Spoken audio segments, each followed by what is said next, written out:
So welcome to the WiT debate. The topic today is travel has wasted a golden opportunity during COVID to create a new, better world. The four team, Timothy Hughes, who tells me he's never won the debate.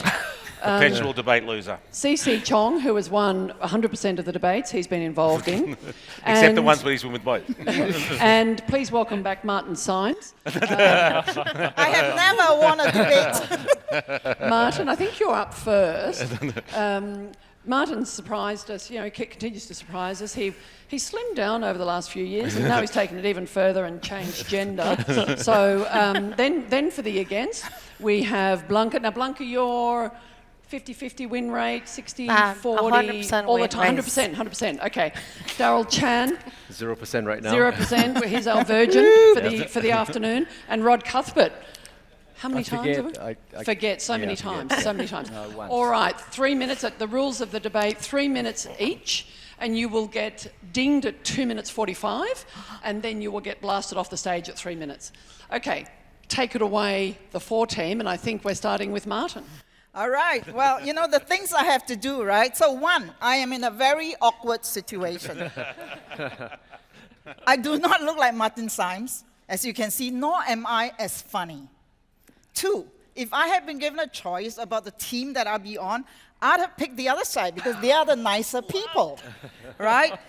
And you know that I am an eternal optimist. Three, I like to side with underdogs. They are nice underdogs.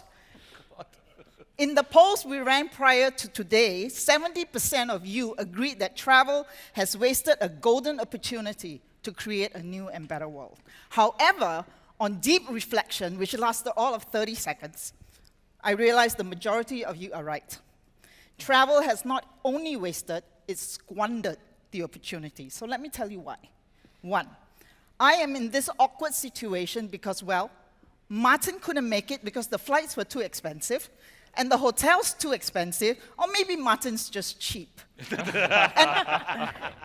talk about greed, right? The hotels in Singapore gouging us travelers, and to add insult to injury, they lose our bags, and then they clean our rooms only once every 3 days if we are lucky, and they blame the lack of staff. Who can blame people for not wanting to work and travel? It's bloody hard. As Fritz said, they've been beaten to a pulp during the pandemic, and what have we done? We've done nothing. Why didn't we use the opportunity to build an industry wellness exchange platform so that our staff could actually partake of spas, wellness retreats around the world? Instead, we invested in digitizing sales, productivity, and all that, and we only cared about making our businesses profitable, not compassionate. We speak of NPS scores. What about staff happiness indexes? Why don't we get rid of clients that treat our staff badly? And now we even want to deprive young people of the chance to build a social life around work.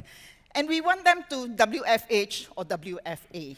Now, just because Brian Chesky thinks he looks good in sweatpants doesn't mean that anybody looks good in sweatpants. Even Martin Symes.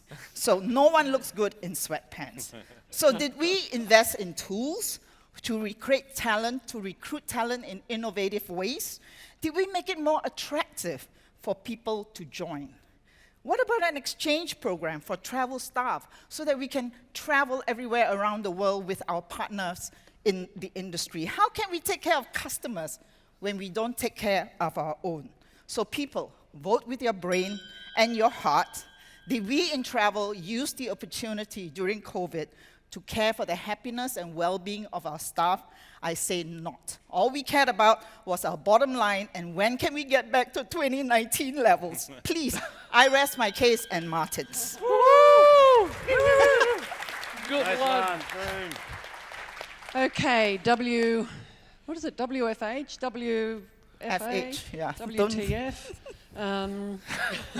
WTF. Oh, wow, we're awake. Okay, welcome to the newcomer.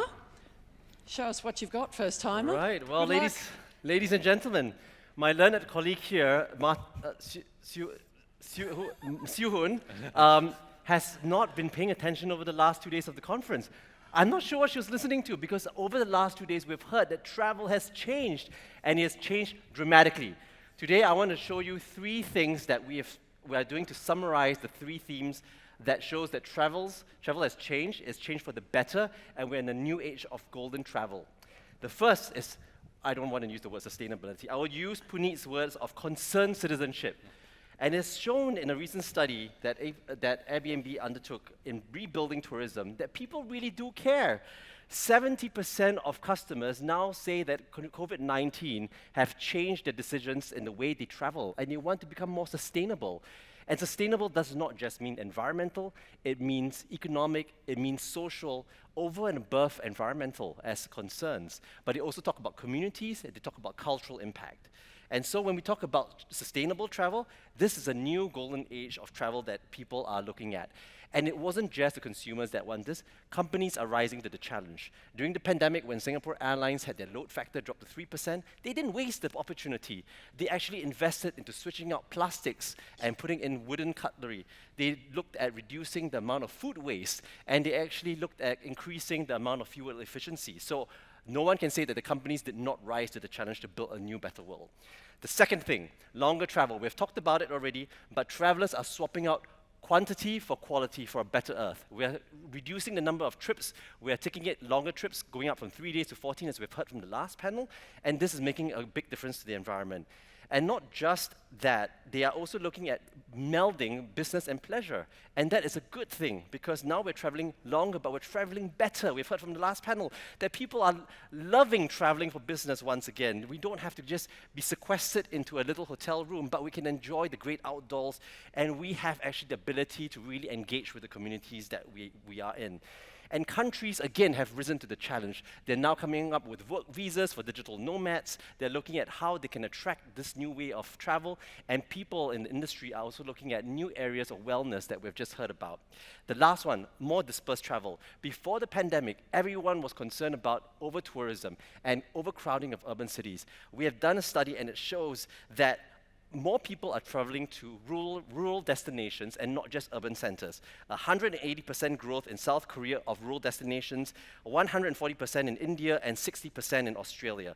And this means that small communities are benefiting from the dispersed level of travel patterns, and small towns that were struggling before the pandemic to actually make an economic living are now able to benefit from consumers traveling to their destinations. So companies, countries, and consumers have clearly risen to the challenge. Thank you very much. Woohoo!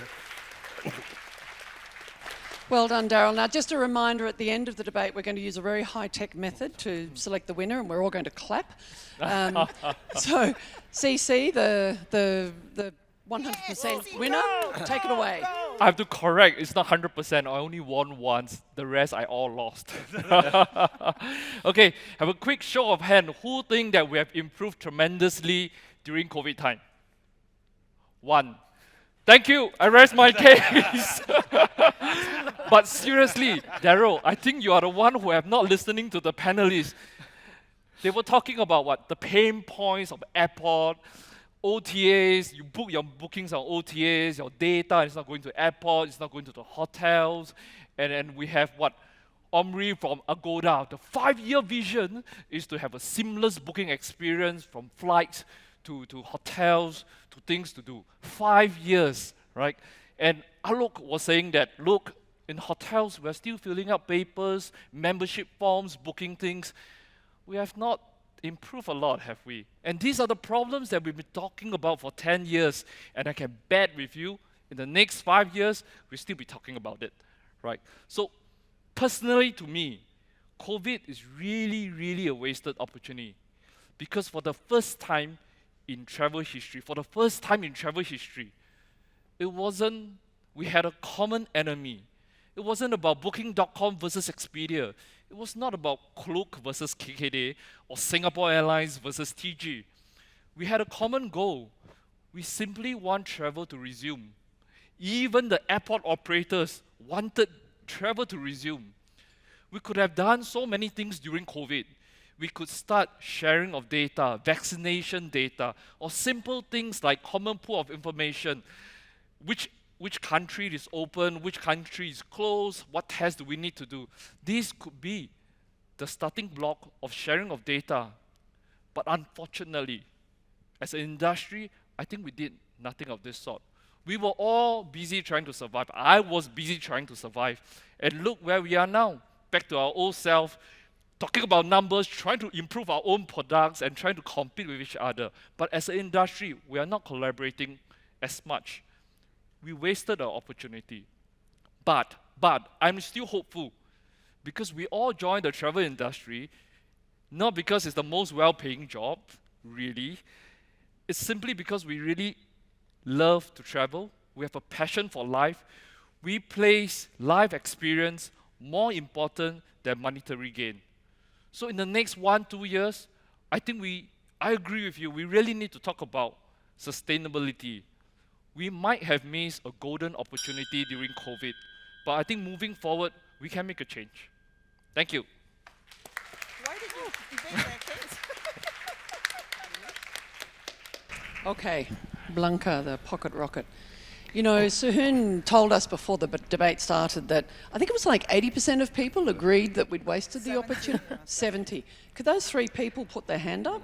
Because I think there was 4 people voted. No? Some very small amount. Don't feel overwhelmed? Not at all. Okay. I'm ready. Take it away. Take it away. Come on, guys. Really? Really? Are you going to let these 3 people ignore all the good things you are doing for the world? Look at their team. Suhoon had to join them last minute because they couldn't find a third person to support their views. Honestly. And what about the topic? Did you waste a golden opportunity? I mean, come on, COVID, a golden opportunity? I don't know about you guys, but I was scared for my family. I was scared for my team. I was scared for my business. And let's not forget that this region, restrictions were lifted only a few months ago, and China is still closed. Our industry is not yet running into the future. We are still getting up off our knees. So why should we allow them shame our loved travel industry? Tell me, Team Suhoon, Chee, Chong, if we looked at other industries, would you blame them too? What if you worked in the arts and entertainment industry or in the food and beverage industry? How many restaurants and cafes in the same family for generations are now just empty buildings? Now tell me, do you think they were thinking about the golden opportunity of COVID? I think not. I am here to say to you that during COVID, making a better world was the last thing on our minds. We lost good people. We lost good teams. Hell, some actually lost their businesses and some sadly lost their lives. No one in the travel industry was thinking about the big, fat COVID opportunity. But even then, my friends, we can't deny all the good acts our industry is doing. Brenda from EY, I don't know where you are, but you're driving behavioral changes to corporate travel. Marcus from Fairmont, you are growing hydroponic greens at your hotels. Junjung from Janolja, you are actively looking for ways to manage wasted resources in restaurants.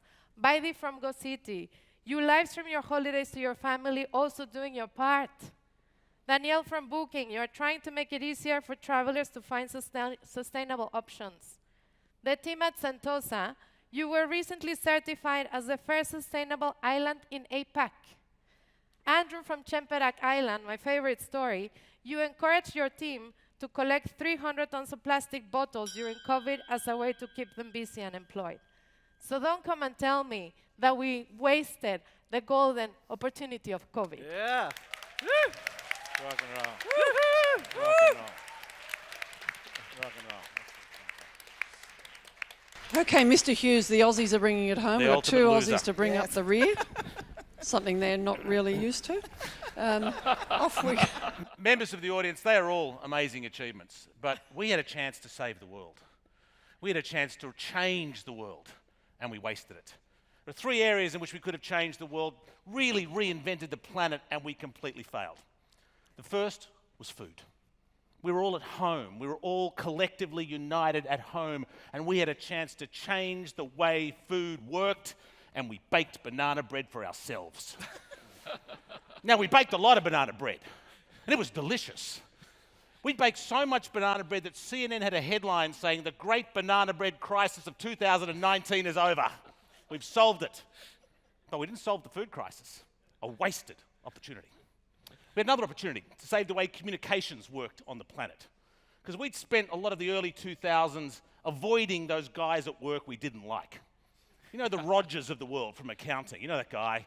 Pivot tables and CrossFit was all he wanted to talk to you about. In the early 2000s, you could ignore Roger. I'm in a tunnel, Roger.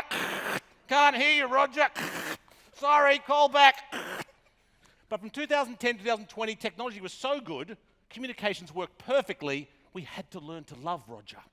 We had to get with him in the office and spend time with Roger. Get to love and bond with Roger. We solved for a moment inter-office conflict through communication. And then came Zoom. And the mute button. Sorry, Roger, can't hear you. What were you saying about crunches and columns, Roger? You're on mute. Let's hear from Penny instead. We could have solved communications. Wasted opportunity. Lastly, we could have found the end of the universe. We could have spent our time in contemplation, become one with the universe. But instead, we saw more streaming television programs than we thought were imaginable. But we still found the end of the universe. We found the end of the Netflix universe. We watched every possible show we could watch until we got to the last one. And I can tell you now, the last episode of the last show on Netflix involves 15 Vikings in a Formula One car trying to decide, is it cake? The show is called Driving to Ragnarok with a Cake. But spoiler alert, it's not a cake, it's banana bread. But hope is upon us, ladies and gentlemen, because one thing has happened during the COVID crisis. Thailand has legalized weed. So come with me tonight on my TG flight, let's all get wasted.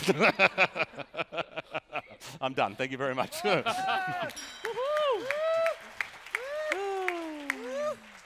Are you sure you're not arguing for us? Sorry? You sound like you're arguing for us. I just crack jokes. She never cares. There was some discussion at the beginning of the debate. It didn't actually have to be relevant, it just had to be funny. So with that, Rod, finishing off the debate for 2022.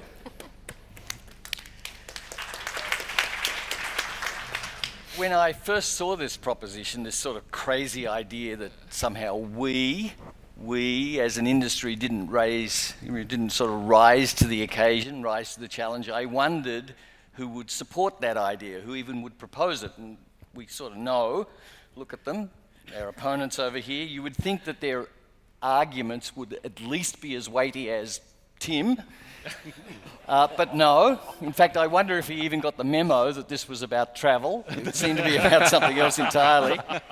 But that's what they're saying. They're saying that you and I, us, they're talking about us when they say we didn't rise to the occasion. So in the end, when Louise asks you to vote on this, think about that. You're voting about our response. And I'm being serious there. What was our response to this challenge? Think about what we've had to endure. Our freedom of movement was unilaterally taken away overnight, not just for a day or a week or a weekend that we hoped at the start it'll all be over by July. No, it was for 2 years. Our planes were grounded, our hotels were shut, our resorts were empty, our taxis were on their ranks, the boats were on their moorings, the trains were running on weekend schedules, and it lasted way, way longer than we ever expected. If you had written a novel with this story 2 years ago, 3 years ago, they would have put it on the science fiction shelves and said, well, that's never going to happen, but it did, and we've endured it. It did happen. What an occasion, what a challenge. We didn't rise to it. What nonsense. We absolutely rose to it. When the people returned, and they did return, didn't they? They returned in droves, sort of overnight. We were ready. We weren't perfect. The security lines were long, but we got the people through the airport. The planes had been out in the desert, but we had them ready. The hotel doors had been closed for so long, longer than we'd ever imagined they would be, but the rooms were ready, the resorts were ready, the destinations were ready, even with incentives and open arms. We were ready. Don't tell me we didn't rise to this occasion. In fact, COVID was the greatest occasion, the greatest challenge our industry had ever faced. The fact that we're here at all discussing this is sort of shocking, but it's shockingly good that we're here. It's really good news. Our opponents, these sort of negative Nellies over here, they don't get that. I call them the glass half full team. You'll see them later on the 5th floor. They'll have their glasses half full, rehashing half full ideas about we didn't work it all out. They've forgotten the words of the great Gloria Gaynor song. She said, "We grew strong. We learned how to get along. We will survive." Just keep that happening for us. Go Rod Cuthbert. Woo!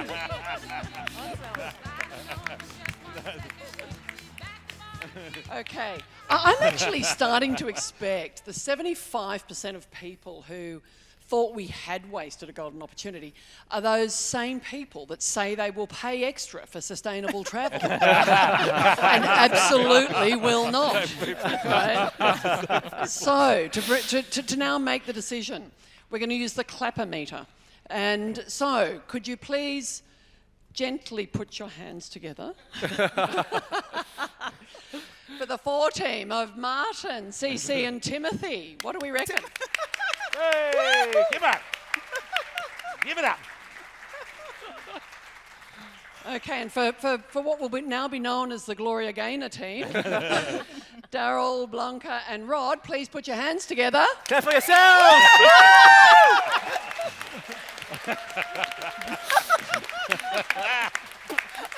Well done. Well done. Tin Hughes remains the perennial loser. I'm the only person who can turn the WiT crowd against Yuhun. I lost, so I'm Martin. Please thank our debaters, everyone. It takes a lot of work to bring that together. Well done. Thank you. Congratulations. Well done. Awesome. Fantastic. Well done. We put up a Thank good you. fight. We put up a good fight. Thank you.